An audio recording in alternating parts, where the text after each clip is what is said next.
Институционална будност и брзи реакции за намалување на фемицидите и семејното насилство во државата. Граѓанските организации кои работат со жртви на семејно насилство се згрозени по најновиот случај во Велес кој заврши со двојно убиство и самоубиство. Психологот Стојне Митева, која раководи со Шелтер центар за згрижување жртви на семејно насилство, смета дека одговорот на институциите мора да биде брз, но и да се даде чувство на сигурност на жртвата. Имаме јасно поставени законски одредби каде што по пријавата на жртвата полицијата треба во рок од 12 часа до 24 да ги извести сите апсолутно институции засегнати околу жртвата и доколку секако жртвата има малолетни деца.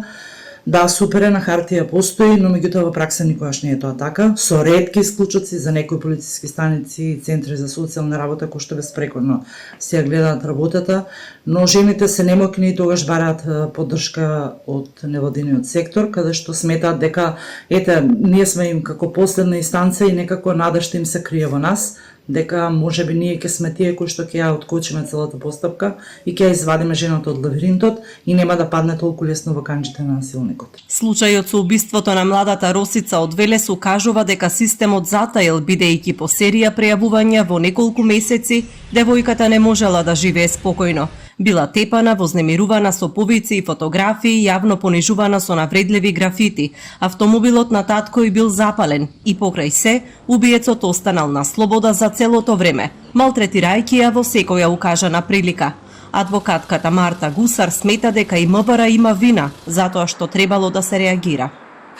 Постојано пријавувала жртвата, постојано имала поплаки дека се случува нешто, меѓутоа ниту МВР претпоставувам дека не побарал од обвинител и притвор, ниту па некако го тргнале од домот на самата жртва.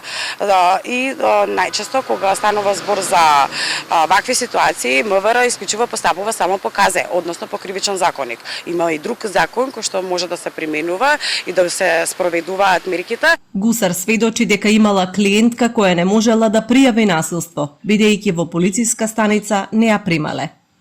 Гевгелија во ниту еден момент не ја прима, полициската станица не ја прима да даде изјава, односно дали ќе биде поплака, дали ќе биде пријава. Во секој случај не ја ни прима во полициската станица за да даде било каква изјава, да го пријави настанот.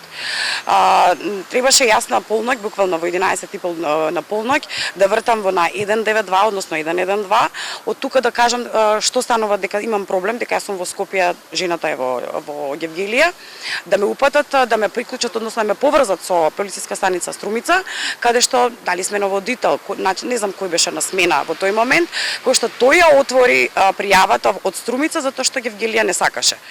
Последниот исказ во јавното обвинителство младата Росица го дала само неколку дена пред смртта. Сведочела за настан што се случил лани во декември, кога убиецот нејзин поранешен партнер се обидел против нејзина волја да ја задржи во станот во Скопје. Ја тепал, ја заклучил и се закановал дека ако не е со него ќе ја убие. Следниот ден му е изречена условна осуда за други пријавувања што против него ги поднела Росица во февруари и март годинава. Иако не смел да и се приближува, дошол од Скопје во нивната семејна куќа во Велес, губил татко и неа, па се самоубил.